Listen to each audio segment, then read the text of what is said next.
So welcome everybody for our discussing the 15th chapter of Bhagavad Gita, which is called as the Yoga of the Supreme Person, or also known as the Purushottam Yoga. So yesterday we were discussing the 14th chapter, where the main thing was the three modes of material nature. What were the three modes of material nature? Rajoguna, Sattvaguna, and Tamoguna. So we saw the characteristics of the three modes. We saw what kind of a destination a person attains based on which mode he is in. And we also saw with some videos and some examples of leaders in three modes, and how to understand whether somebody has transcended the modes or not, symptoms of a transcendental person, all this we saw. And then Krishna told at the end of the 14th chapter that one can transcend the modes through the help of Bhakti Yoga. One can come to Brahman platform. And then last verse of the 14th chapter was very important, where Krishna told that he is the source or the foundation of Brahman platform. So when Krishna told like that, then in this chapter number 15, Krishna is going to very clearly, without any doubt, he is going to establish that how he is the Purushottama, the topmost person, the supreme person. And one more very important information Krishna is going to give in this chapter is Krishna is going to speak about the information about the spiritual world in some more detail. Before also, here and there Krishna has spoken, but in this chapter Krishna speaks about spiritual world with some more details. So we will see what all Krishna says. So let's move on to the verse number first. So we'll recite the verse number first, and then I will discuss the concepts. Okay.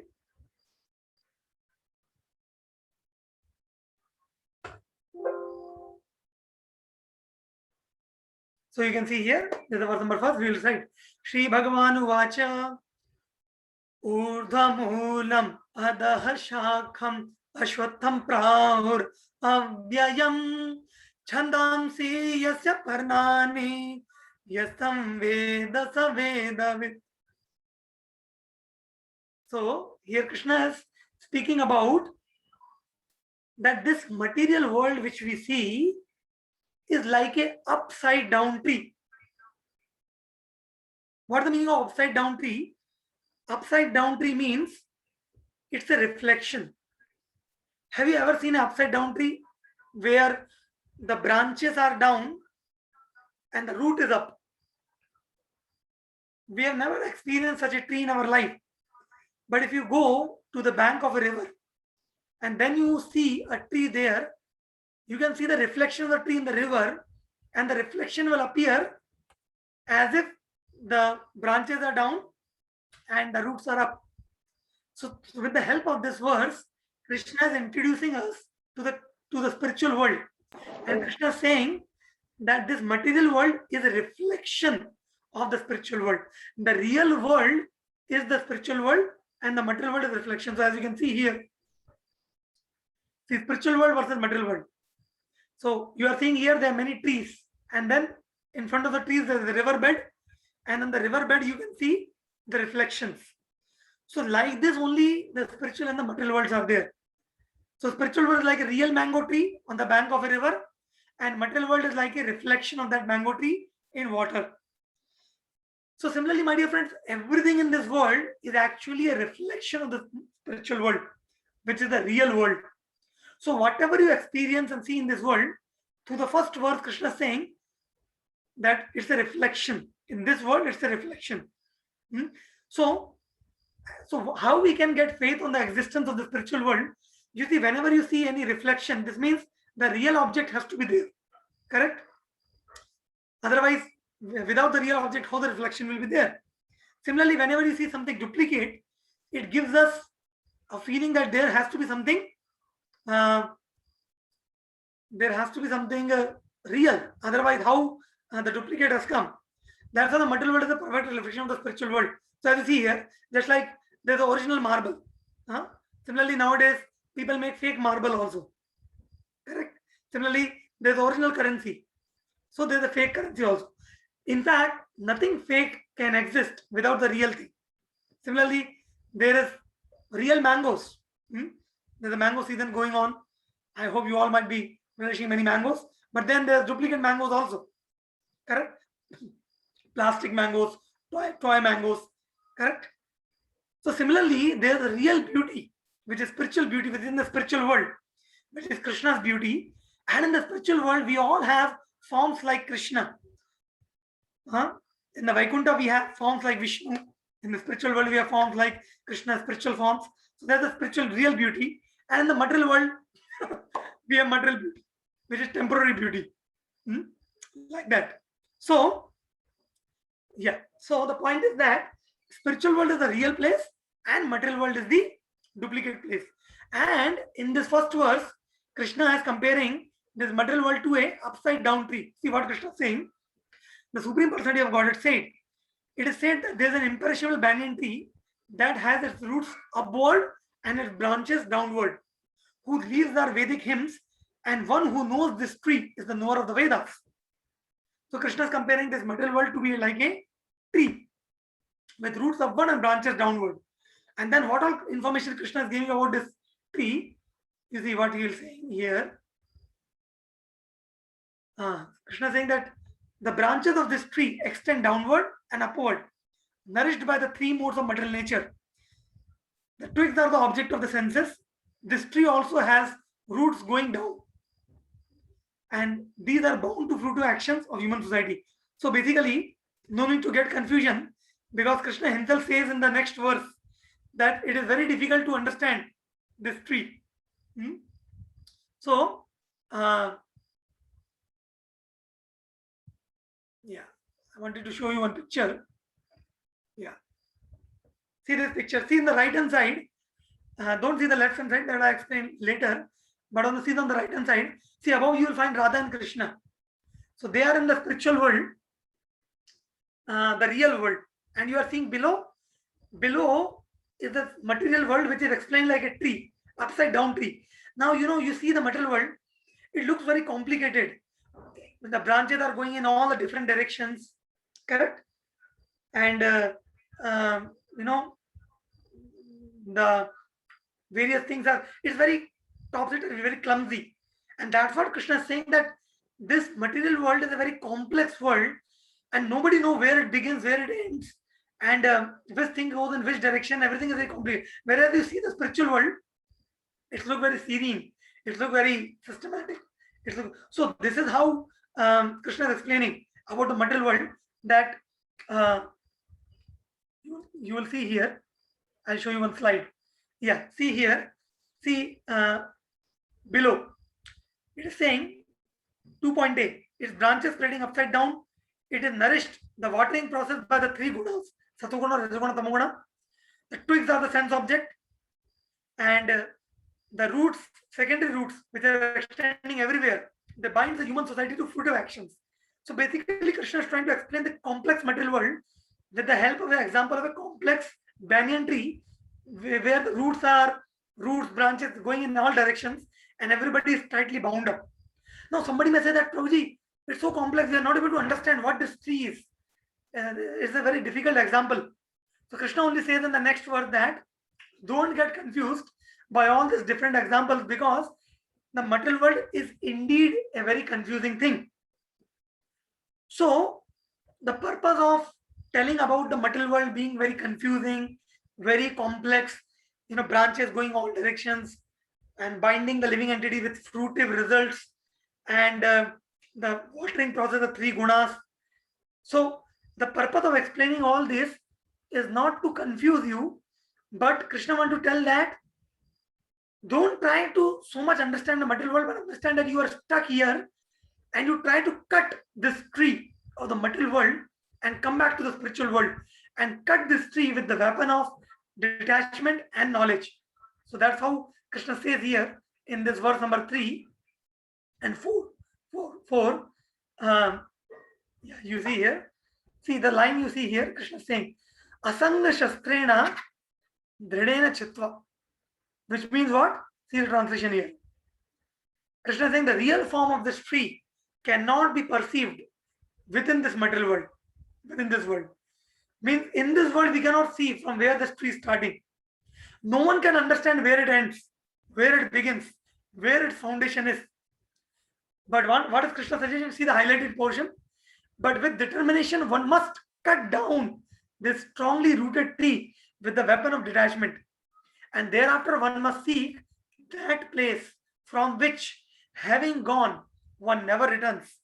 And there surrender to that Supreme Personality of Godhead, from whom everything began and from whom everything has extended since time. So, what Krishna is saying to us in essence, Krishna is saying, my dear friends, this material world is compared to upside down banyan tree, which is extending in all directions. It is very difficult to perceive this tree while living in this world. And nobody knows where it begins, where it ends. So there's no point understanding it, but what you should do, try to cut it. Try to cut this tree with a weapon of detachment. And then what you do? And then turn your attention to that world which is imperishable. And having gone, you never return, which means which world? Spiritual world. So that's why you see the heading here, from material world to spiritual world by detachment and surrender. So you are seeing here the person is cutting the tree with the help of axe. So that's why Krishna is saying, Asanga Shastrena Dridena Chitva. Cut the tree with the axe of detachment. And how you will get the detachment? Based on the knowledge of the three gunas, based on the knowledge of the soul and the super soul, which we are discussing in the 13th and 14th chapter, that knowledge will help you to develop detachment, and then you can cut. Otherwise, we will remain stuck here. And then Krishna told in the verse number 4 that then turn your attention to the spiritual world, and what you do there? You do surrender. Now, how to do surrender? That Krishna explains in the verse number 5. So, as you can see here, the verse number 5 is here. I will show you in the folio. Yeah, very beautiful verse in this chapter. What Krishna is saying. Nirmana moha jita sanga dosha adhi.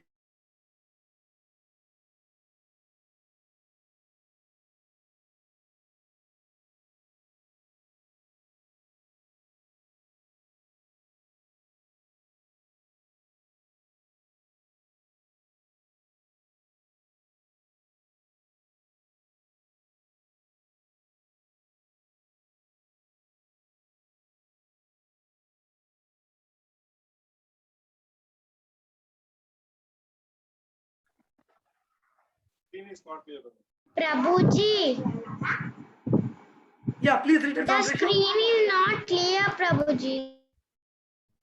Okay, the screen is not clear. Okay, I will read them. So Krishna is saying here, those who are free from false prestige, illusion, and false association, who understand the eternal, who are done with material lust, and who are freed from the dualities of happiness and distress, and who, unbewildered, know how to surrender unto the Supreme Person, attain to that eternal kingdom. So, what basically Krishna is saying here is that we have to be free from false prestige, means false ego, false pride. We have to give up bad association, and we have to give up material desires and cultivate spiritual desires. And we should learn to remain equipoised in happiness and distress. And then we should perform bhakti to Krishna. Then Krishna is saying such a person can attain the spiritual kingdom. Like that. So this is the process of surrendering. So now, after describing this verse, now Krishna is going to describe the nature of spiritual world in the verse number 6. Which is the goal of the goal of surrendering process. We have to surrender to Krishna, and the goal of surrendering is to go to the spiritual world. So how that spiritual world looks, or how it is, Krishna explained in the verse number 6, where he says about the spiritual. So he says a very beautiful verse.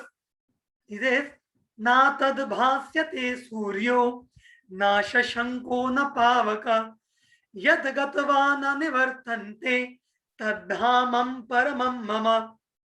Krishna is saying, Na tad bhasyate suryo, Arjuna, in my spiritual world, there's no need of sun, there's no need of moon, there's no need of electricity or fire. But the spiritual world is self-illuminated, and that abode of mine is the supreme. So as you can see here, one small picture of Krishna's spiritual world, like that. So now what I'm going to do is, I'm going to show you some few slides from one PPT which we have about the spiritual world. What all is there in the spiritual world, you will see. Okay, before that, I'll share the sound so that it will come.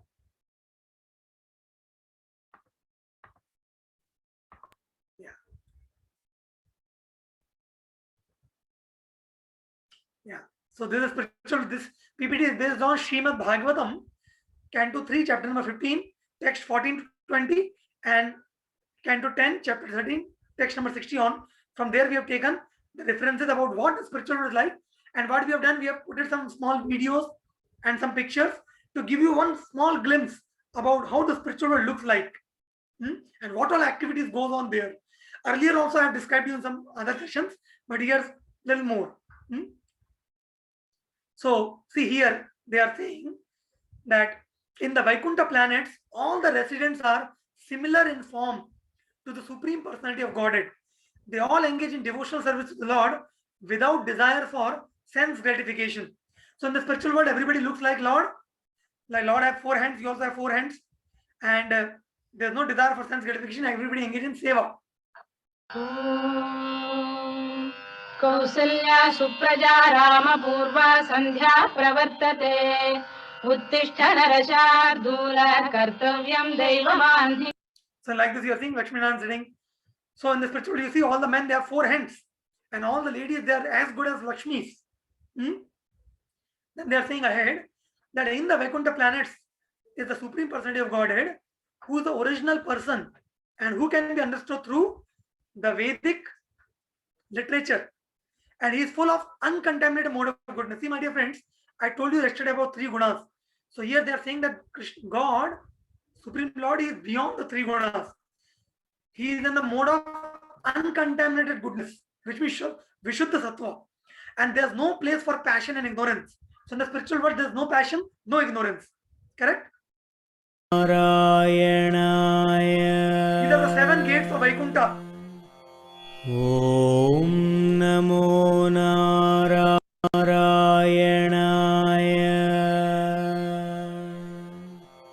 Om Namo Narayanaya.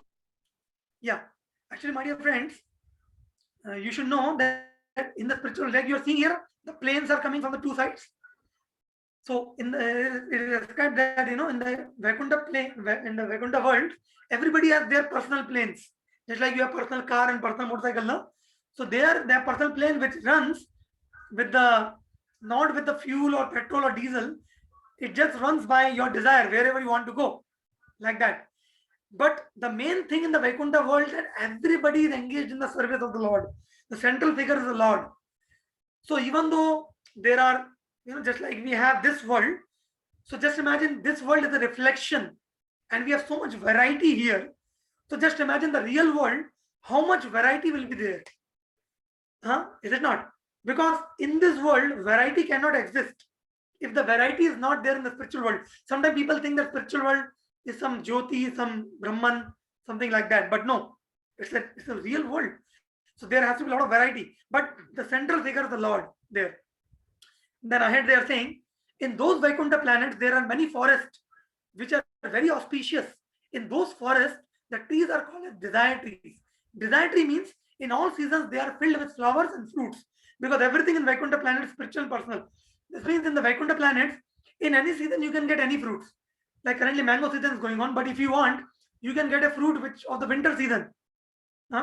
So because the desire tree, they can give you anything you desire. You just go to a tree and you say, my dear tree, please give me this. The tree can give you something like this.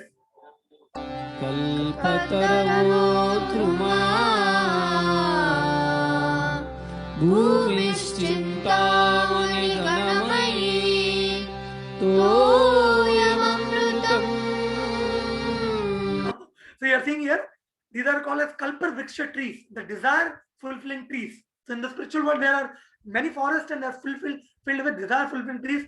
You can get all kind of fruits, flowers, and everything. And yeah, like that. Then ahead they are saying, so you see, they are describing in this verse about the people in the Vaikuntha. Describe that everybody in Vaikuntha looks like the Lord with 4 hands, similar. Then they describe about the trees in Vaikuntha. that trees are wish-fulfilling trees. Now they are describing about the birds in Vaikuntha. So in the Vaikuntha planet, there are many sweet singing birds. That, like, this is a very beautiful shloka here.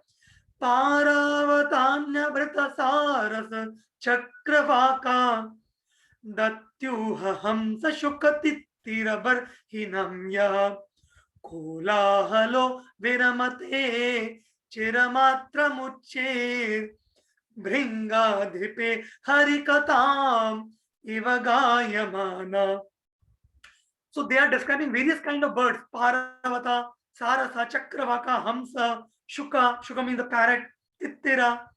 So they are all doing kolahal. They are all singing, and what they are singing? They are singing the glories of the Lord. But you know what happens in Vaikuntha, my dear friend? There's no envy, there's no jealousy. Everybody appreciates the other person. Like in this world, if I am a good singer, and if other good singer come, I will have an envy and the jealousy that, oh, he will sing more better than me, then people will appreciate him more, and nobody will listen to my singing. This is the material world. But in the spiritual world, what happens? When all these beautiful birds are singing, at that time one bee, a bumblebee, Madhumakhi, he comes there, and that Madhumakha, Bhringa, the bumblebee also starts singing. Now, what is the sound of a bumblebee? The bumblebee also only do this kind of sound he makes. But when he makes this kind of sound, you know what happens? All these sweet singing birds, they stop their singing to listen to the singing of the bumblebee, because the bumblebee is also trying to glorify God, Krishna or Vishnu. So there's no envy or no unnecessary cutthroat competition in the spiritual world. See, that's the translation saying, when the king of the bees hums in a high pitch, singing the glories of the Lord, there's a temporary lull in the noise of the pigeon, the cuckoo, the crane, the chakravaka, the swans, the parrot, the partridge, and the peacock. Such transcendental birds stop their own singing simply to hear the glories of the Lord. And now you are going to see in this video a glimpse of how the birds, they sing in the spiritual world. See this.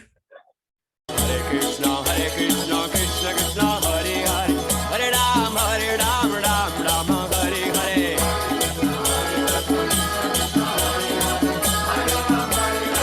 Hey! Hare Krishna, Krishna Krishna, Hare Hare, Hare Ram, Ram Hare Hare.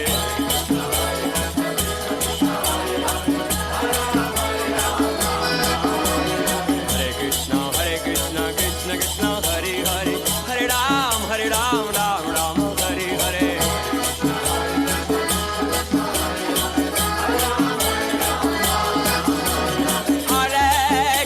Hare Krishna, Krishna Krishna, Hare Hare. So you see now here the bumblebee is singing Hare Krishna. So you see all the birds, they have stopped singing. They are now hearing the bumblebee. Correct? So this is the spiritual world. Everybody is so sweet singing, but they want to hear the bumblebee singing. So transcendental birds stop their own singing simply to hear the glories of the Lord. Correct? And then, so now till now they described the people in the Vaikuntha, they look like the Lord. Then they described about the trees in Vaikuntha, the birds in Vaikuntha, and now they are describing about the flowers in Vaikuntha. So you know what else kind of flowers are there? You will not find this flower in this world also. So they are saying this very beautiful verse. Mandar kunda kurabot palachampa karna punna ganaga bakulam gujapari jata gandhir chite tulasika bharane natatya yasmin stapa sumanaso bahumanayanti. So they are saying, although flowering plants like the mandara, kunda, kurabaka, utpala, champaka, arana, punnaga, nagakesara, bakula, lily, and parijata are full of transcendental fragrance. They are still conscious of the austerity performed by Tulasi. For Tulasi is given special preference by the Lord, who garlands himself with Tulsi leaves. You see, my dear friends, there are many beautiful flowers which have very pleasant fragrance. But when the flowers, when they see Tulasi, they all bow down to Tulasi, because Tulasi is very dear to Krishna. So although Tulsi doesn't have a very attractive flower, neither in look, neither in smell, Tulsi is just a leaf. But still, because Tulsi is very dear to Krishna, all the beautiful and fragrant flowers, they bow down to Tulsi like this. Shrikrishna প্রেয়সী নমো নমো তুলসী কৃষ্ণ প্রেয়সী নমো নমো ব্রজে রাধা কৃষ্ণ সেবা পাবো এই অভিলাষী। So you see, Tulsi is offered at the lotus feet of Krishna. And around you are seeing so many flowers. And they all worship Tulsi. Because Tulsi is very, very dear to Krishna. So there's no envy, there's no unnecessary competition in the spiritual world. Everybody, no matter how small or big or insignificant they are, they're appreciated. And then they are saying something very amazing here. That in the Vaikuntha planets, the inhabitants, as I was saying you, everybody fly in their own planes. So they are saying, you see the translation?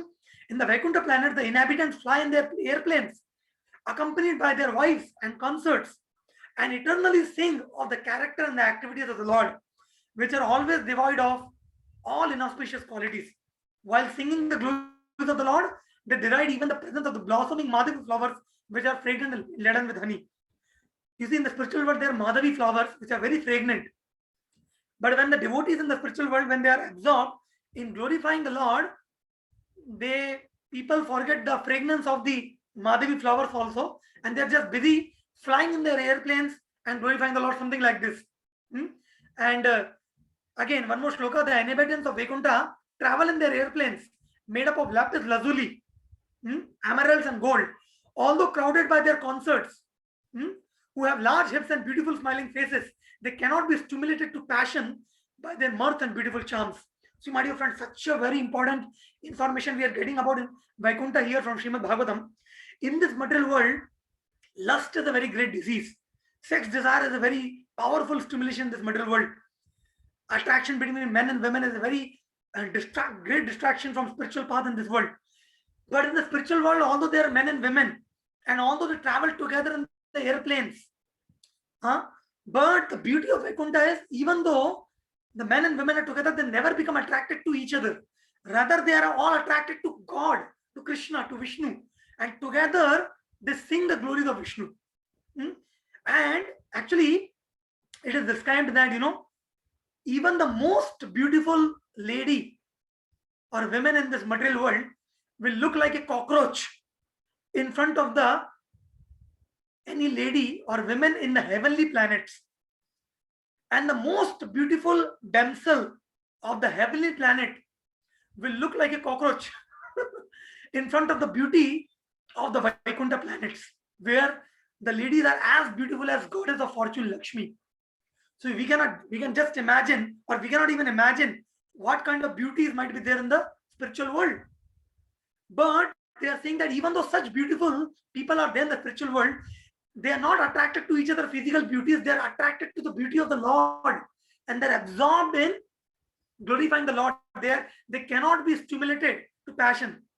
As you can see the last line of this verse, Krishnatmanam naraja adadurutsmayadya. One person is asking, sir, how can you say like this? I told, what is the great deal in this? Are Baba, even in this world, there are brahmacharis and sannyasis who once they get attracted to Krishna, and they situate Krishna in their heart, they can travel all over the world, and they don't get stimulated to passion, and they completely say no to sex life, completely say no to all kind of passionate activities, and they go around all over the world preaching the glories of the Lord, chanting the holy names, undisturbed in their mind and senses. So if this is possible by ordinary people in this world, some brahmacharis and sannyasis in this world, will it not be possible for people in the spiritual world who are perfected beings? Because Krishna consciousness is so glorious, the transcendental joy of God consciousness is so glorious. Once a person tastes it, he will not like to taste anything else. Like that. So, something like this, they travel in the Vaikuntha with the Vimanas.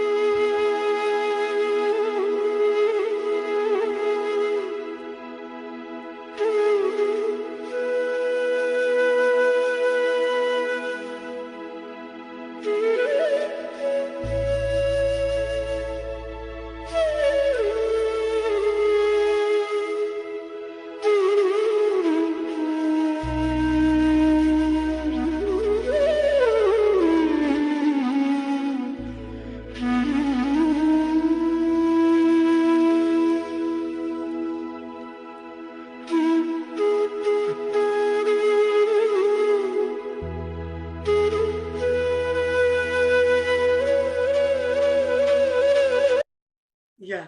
So that's how the spiritual world is. So how people were in the Vimanas together, but they were always conscious of Krishna.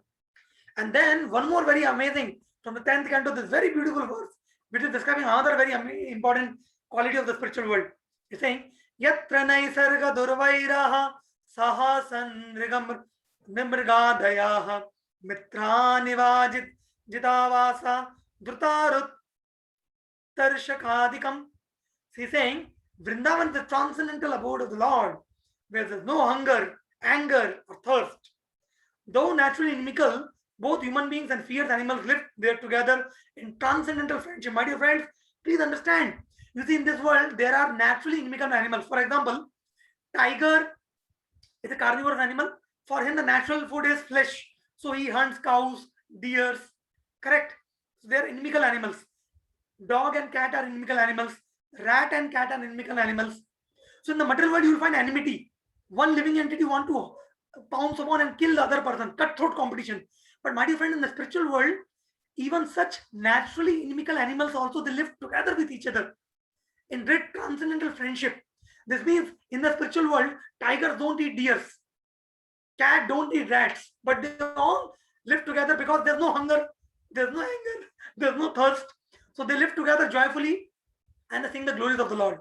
And now you will see in this video next that how in the material world one animal try to hunt the other, and immediately after that you will see in the spiritual world everybody, all the animals you will find singing the glories of the Lord together. See this.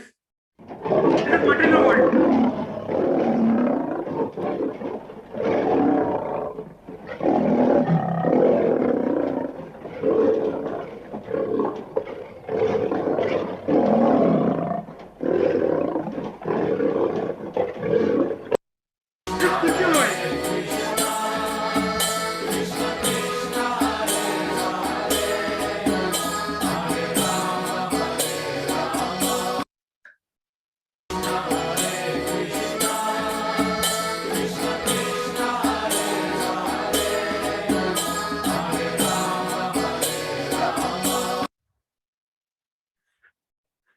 So tigers and deers are embracing each other while chanting the holy names of the Lord in the spiritual world. Have you ever imagined it? Even the tree dances when Krishna plays the flute in Vrindavan.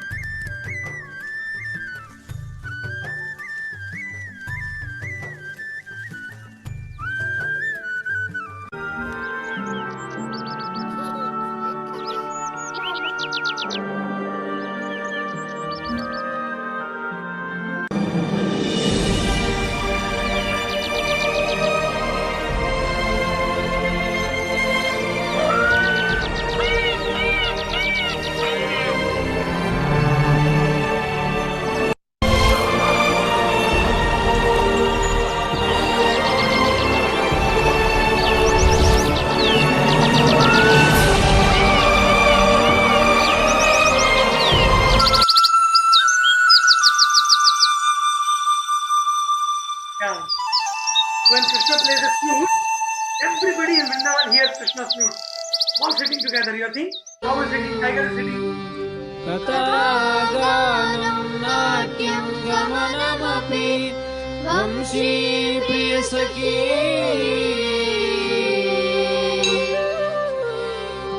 चिदानन्दं ज्योतिः परमपि तदा स्वाद्यमपि च.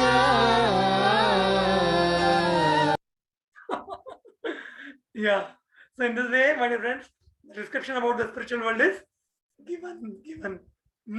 So I hope you all enjoyed this spiritual world. Yeah. So Krishna is saying that this spiritual world is our real home, and currently we are in a foreign place, this material world, a miserable place, like that. So in the spiritual world, Krishna exchanges 5 kind of loving exchanges with us. Like he is a dasya rasa, where people serve him with servitude. Sakhya ras, where Krishna has many friends. Vatsalya ras, as you are seeing on the top left corner, many elderly gopis, they consider Krishna as their own child. And Madhuri ras, where Krishna has many gopi friends, like that.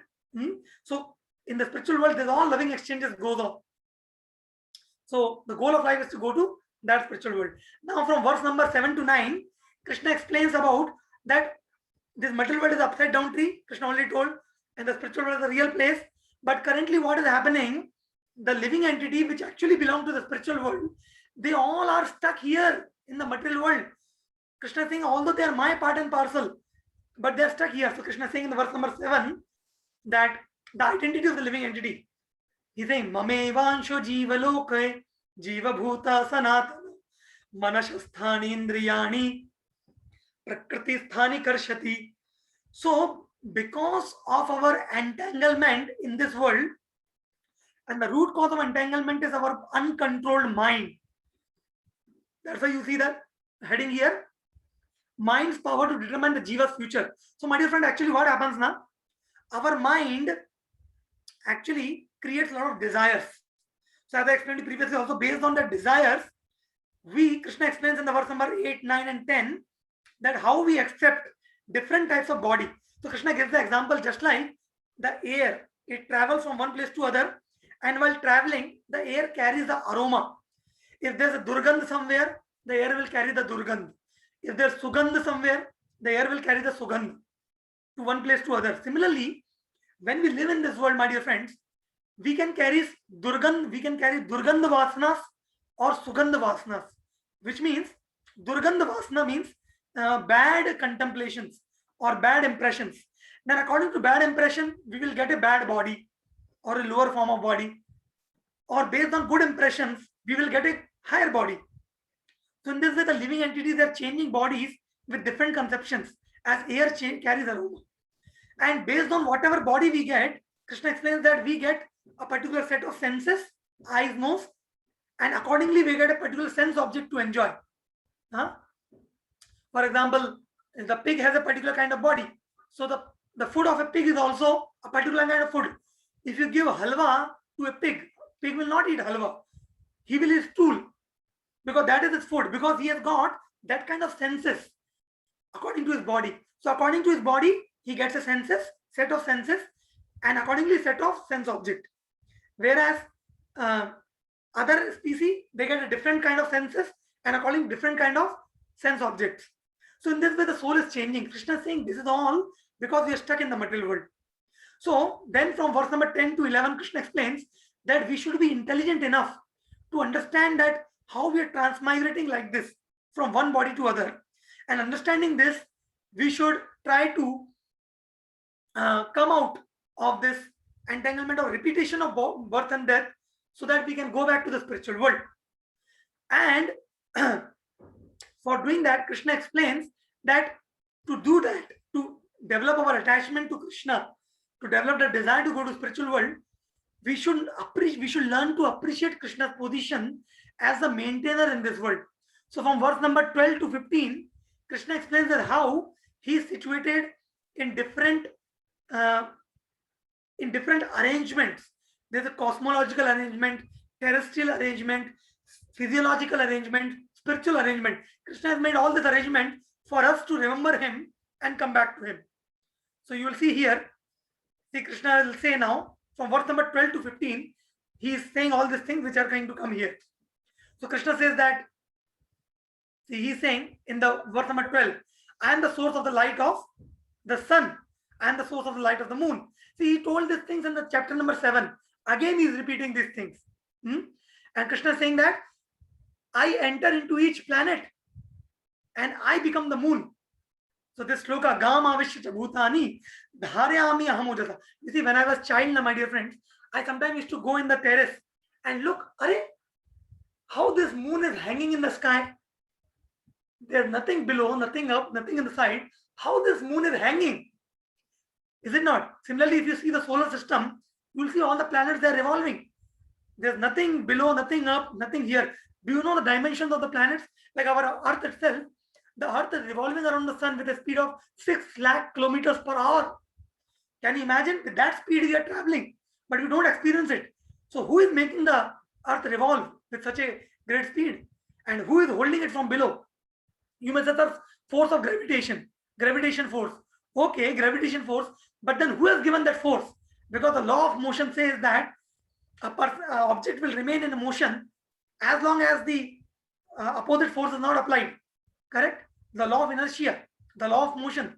So who is putting this law of gravitation? Because the law implies the lawmaker. So Krishna is saying that I enter into each planet and become the foundation for that planet to sustain. And you will never find the planets are colliding with each other. And there's a traffic jam. Jupiter collided with Saturn, or the Venus collided with Mars. You'll never hear. They are all on their own orbits, and they are revolving. Just like you can see. So who is controlling all this? Who's the traffic controller? Krishna is the traffic controller, he's saying. Like that. So amazing nature. And then Krishna is saying, I become the moon and thereby supply the juice of life to all vegetables. So whatever vegetables we eat, there are 6 kinds of juices, and all the juices are supplied by Krishna. Otherwise, there will be no taste. And then Krishna is saying, how is our maintainer at personal level? I told you now cosmological level. Now this is personal level. Krishna is saying that he is the digestive fire in your stomach. So my dear friend, just imagine, we all might have experienced some or other time in our life what it means when you have indigestion, stomach pains, correct? Like that. So Krishna will explain, I join with the air of life, outgoing and incoming, to digest the 4 kinds of foodstuffs. So my dear friend, the food which you are eating is also digested by Krishna only. If Krishna is not there in your stomach in the form of the digestive fire, you will have terrible problems. Something like this. Unless the Supreme Lord help in digesting, we cannot even enjoy eating. So my dear friend, just imagine even our daily living, as simple as eating, also depends on Krishna. So how can you neglect Krishna in your life? And Krishna is saying these things so that you can appreciate him and develop a desire to go to him. And then Krishna says in verse number 15, very, very important shloka, that Krishna is the source of memory. Krishna is the source of remembrance, forgetfulness, and knowledge. He is saying, Sarvasya chaham hridasannivishto matta smritir jnanam apohanam cha vaidescha sarver ahameva vedyo vedant kridved videvacha. Krishna is saying, Sarvasya chaham hridasannivishto. Arjuna, I am seated in the heart of everybody as Paramatma.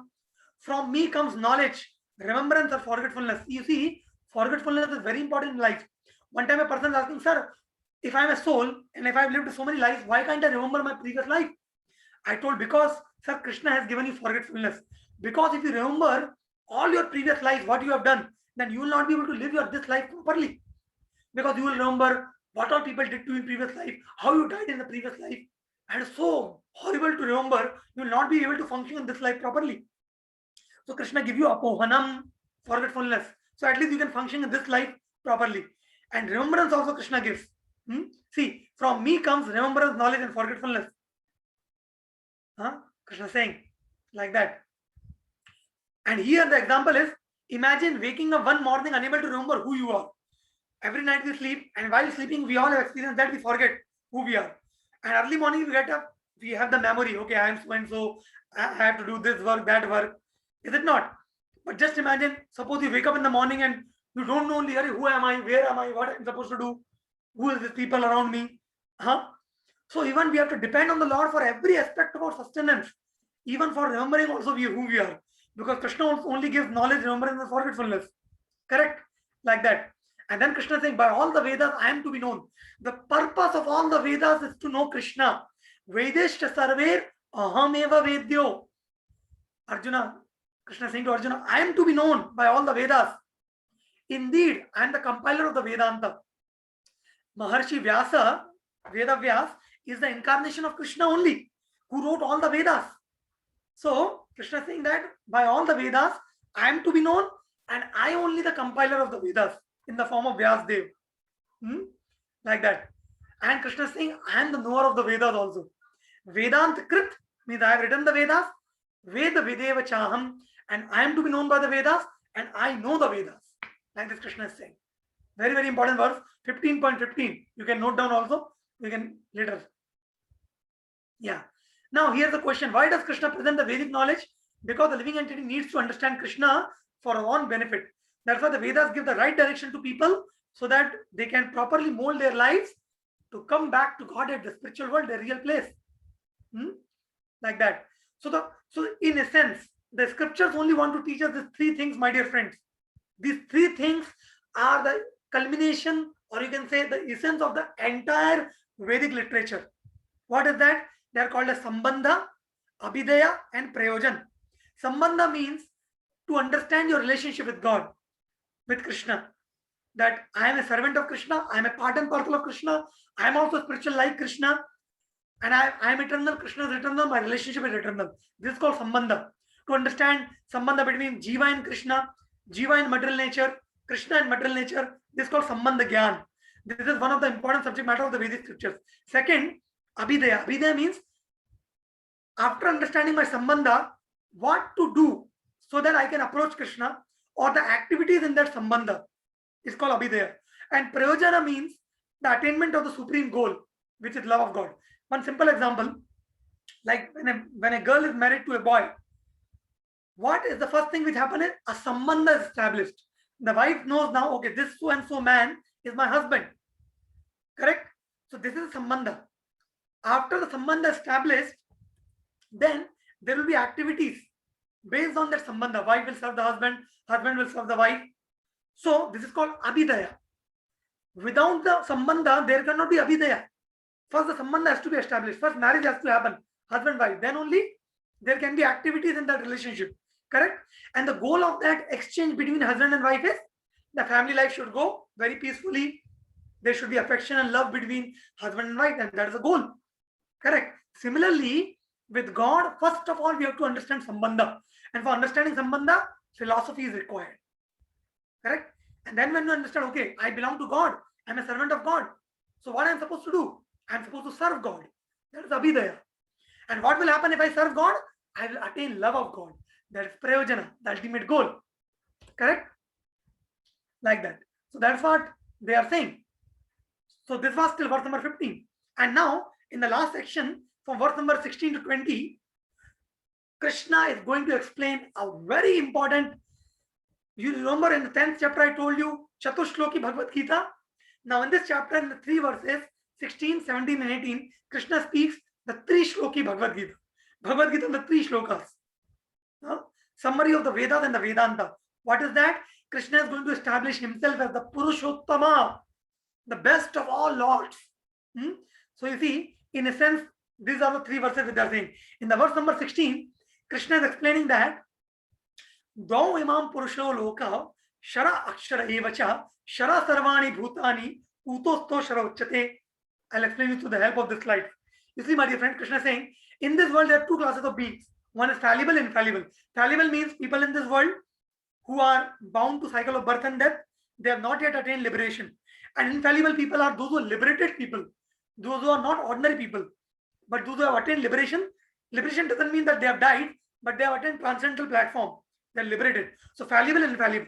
Then Krishna says, in the material world, every living entity is fallible. But in the spiritual world, every living entity is called infallible because they are spiritual. Correct? Like that. Now, this is verse number 16.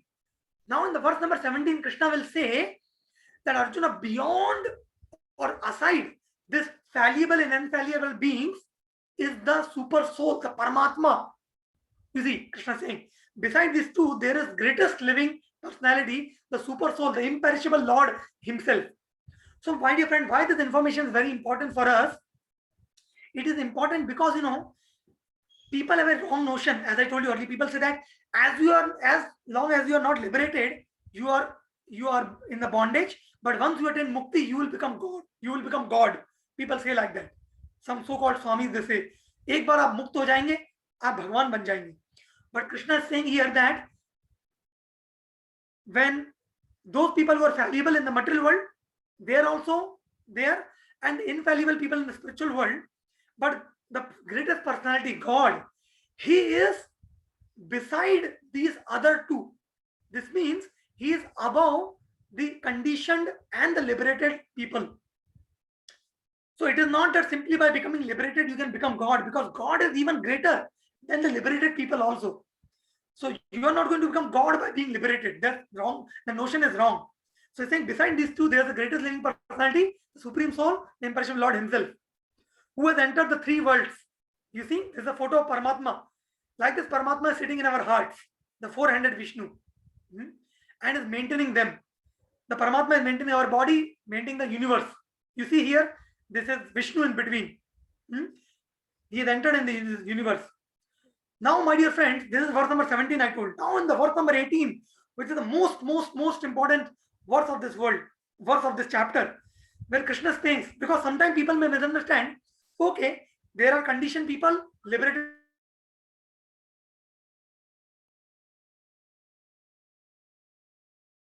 who is God, but then what is the importance of Krishna? So Krishna is going to say that, my dear Arjuna, that supreme person, that supreme soul, that super soul, that Purushottama is me only, Arjuna. So see what Krishna is saying. Krishna is saying, because I am transcendental, beyond both the fallible and infallible, and because I am the greatest, I am celebrated both in the world and in the Vedas as that supreme person, the Purushottama. That's what Krishna is saying here. I am celebrated both in this world and the Vedas as Purushottama. So Krishna says this very beautiful words in this chapter, like that. So this is a very important, especially those people who have an impersonal conception or those who don't accept Krishna as the Supreme Lord. Krishna is proving here. And then in the verse number 19, Krishna says, whoever knows me as a Supreme Personality of Godhead without doubting, he is the knower of everything. He therefore engages himself in full devotional service to me, O son of Bharata. This is the most confidential part of the Vedic scriptures, O sinless one. And it is disclosed now by me. Whoever understands this will become wise.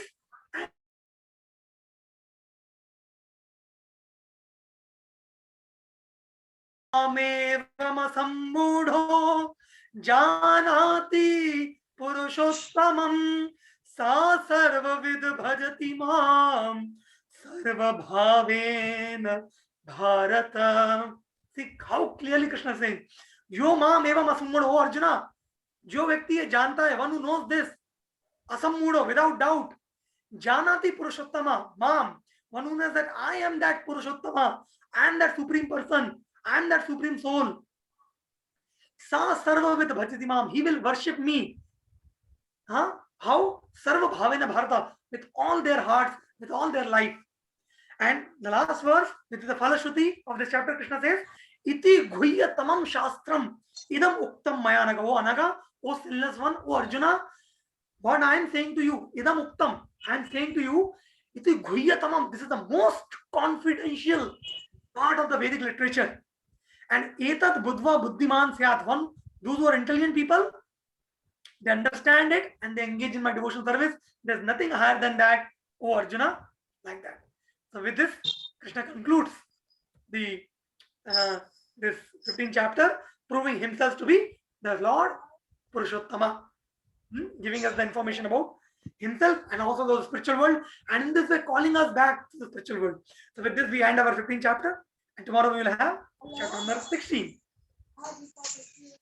Okay. Hare Krishna. Now we can have some questions if they are there. There is one question, few questions, Pradi.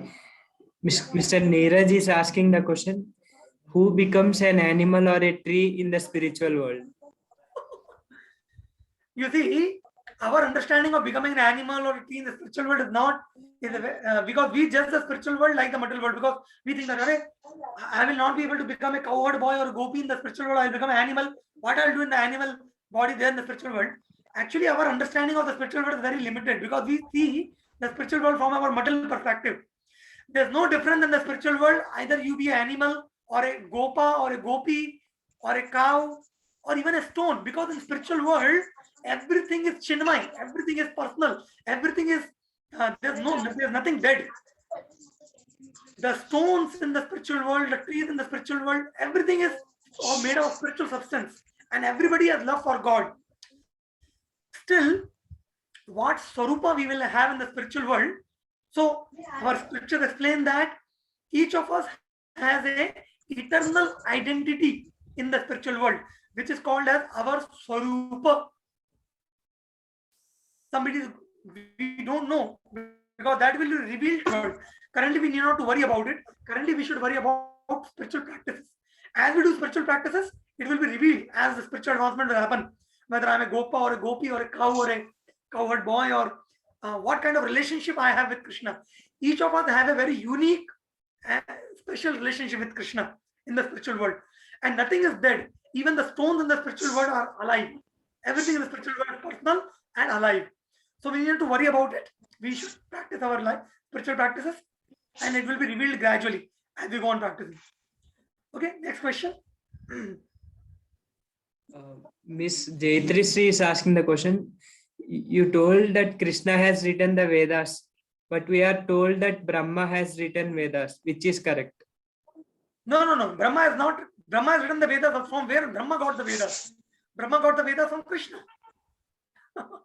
Krishna, in the first verse of Srimad Bhagavatam, it says, Om Namo Bhagavate Vasudevaya Janmadasya Yato Anvayadidratashcharteshva Vigyaswarat Tene Brahmaridaya Adikave Muyanti Yat Surayah Tejo Vari Mridaya Tha Vinimayam Yatrati Sargo Mrisha Dhamna Svena Sada Nirastakuhagam Satyam Param Dhimahi. This first verse of Srimad Bhagavatam speaks about how Krishna, the Supreme Lord, gave the knowledge of the Vedas for the first created being Brahma. So, Tene Brahma Hridaya Adi Kavaye. The Adi Kavi Brahma, Lord Krishna, revealed the knowledge of the Vedas in the heart of Brahma. And then the Brahma has further written the Vedas further. So, the Vedas come from Krishna only. Okay? Okay, Prabhuji. Thank you. Okay, thank you. Yes. Miss Lakshmi Sankala is asking the question, what is the reason for Lord to create humans or universe when he already knew that this life of soul will have no end? Very good question. Why did the Lord created this material world? And the simple answer is because we wanted it. So the scriptures explains in the Bhagavad Gita only that shloka came that actually because we wanted to enjoy separate than God, we wanted to imitate Krishna, we wanted to experience what it means by becoming God. So that's why, Krishna created this world to give us an experience of actually what it means by when you try, actually you cannot become God, but when you try to imitate, what happens. So in the Bible, there's one story called as the story of prodigal son, where the story says that there's one father and he has two children. One is very obedient, one is disobedient. So the younger son, who is a disobedient son, he don't obey the father. Although the father is very rich, father has all the facilities, the son can live very happily with the father, but the son is disobedient. He says to father that, Father, give me the share of my property, I want to go away. The father tried to cajole him and try to convince him to stay back, but the son doesn't listen. The son takes a share of property and goes away. And then he attracts many false friends who squanders money in parties here and there. After some time, he becomes bankrupt and he doesn't have even food to eat or wear good clothes. And then the story explains how he suffers a lot being away from his father. Then one day, he remembers his father that, why I left my father? He was so loving and caring. Now I'm suffering so much. So he decides to go back to his father. So he thinks that whether my father will accept me or not. So then he thinks that even if my father don't accept me as a son, but I will request him to accept me as a servant. So he decides to go. And as soon as he reaches the boundary of his village, somebody sees him and they go and inform to his father that your son has come. We saw him. And the father was busy taking some meeting with some important people, but the father leaves everything and runs to the periphery of the village. And as soon as he sees his son, there are tears brimming out from the eyes of the father. He embraces the son. He says, my dear son, where have you went? I was waiting you since so long. I've sent so many people to bring you back to me. See what happened to you. You have went away from me. You suffered so much. Why did you went like that? Now please come back. And in the evening, father arranges a big feast for the whole village and announces to the whole village that my son has come back. I'm so happy.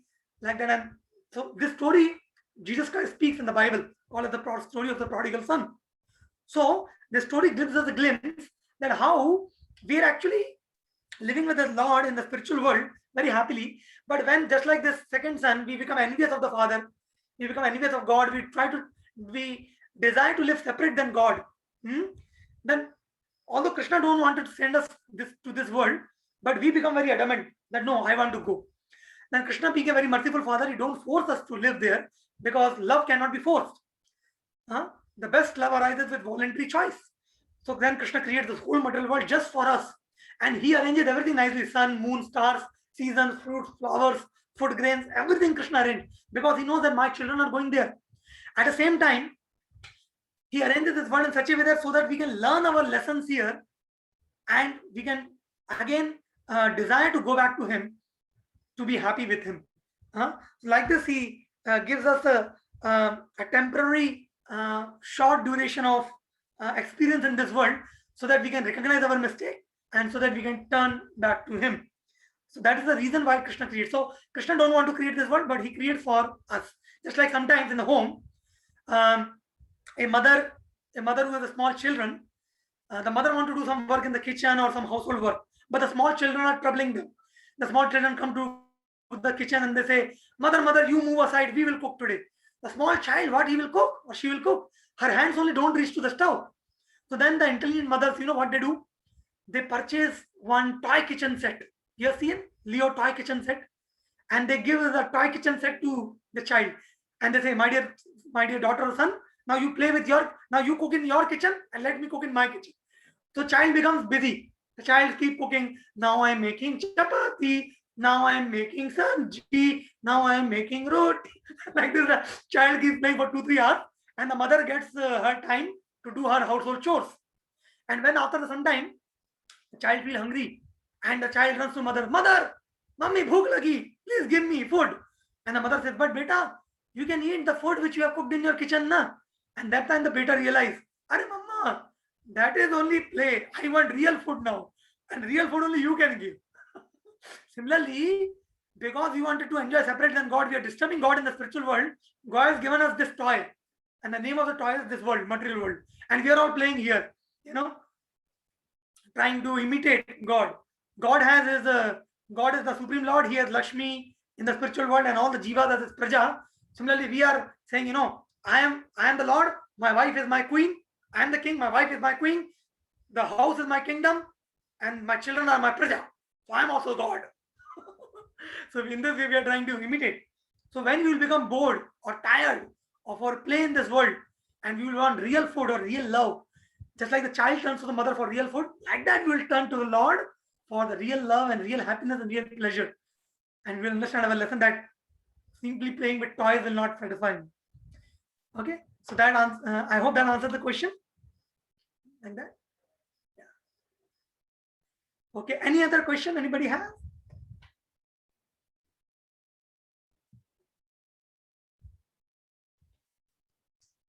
Okay, so in case nobody has any question, I have had one important information for all of you. So on the 20th of this June, this month only, from 12 to 2 p.m., our ISKCON Society, we are organizing a very big mega webinar and an All India festival, online festival, on the occasion of 125th anniversary of Srila Prabhupada. Srila Prabhupada appeared in this world in 1896, and 2021 is his 125th anniversary. So on this occasion, we are organizing one very big webinar where almost lakhs of people will be watching it, and the webinar will be presented by Dr. Vivek Bindra, who is a very close associate of ISKCON. He is a devotee in ISKCON, and he will be presenting on a very nice topic where he will be glorifying Srila Prabhupada also, and this topic will be very relevant for all of you also. The topic is business yoga from Bhagavad Gita.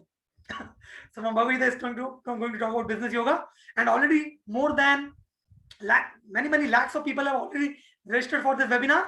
So Satish will share the details of this webinar, the video. We have made a small teaser kind of video, the link of registration, and also some more details. The registration is absolutely free, and it has to be watched on YouTube.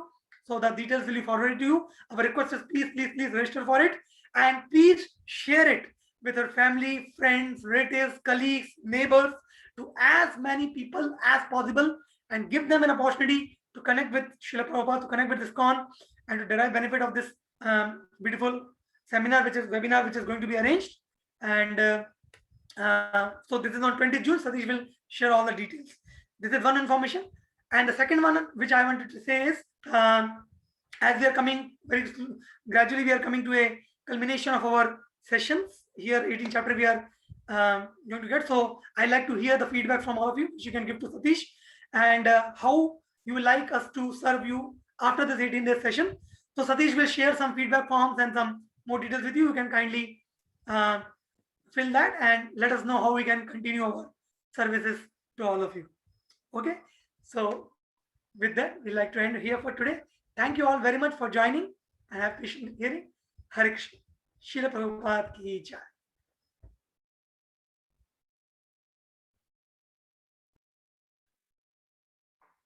Hare Krishna. Thank you all for joining today's session. We'll be sharing the quiz link in the WhatsApp group shortly. You can attempt the quiz. Also, we'll be sharing the feedback form in the quiz. You can fill the quiz. Hare Krishna.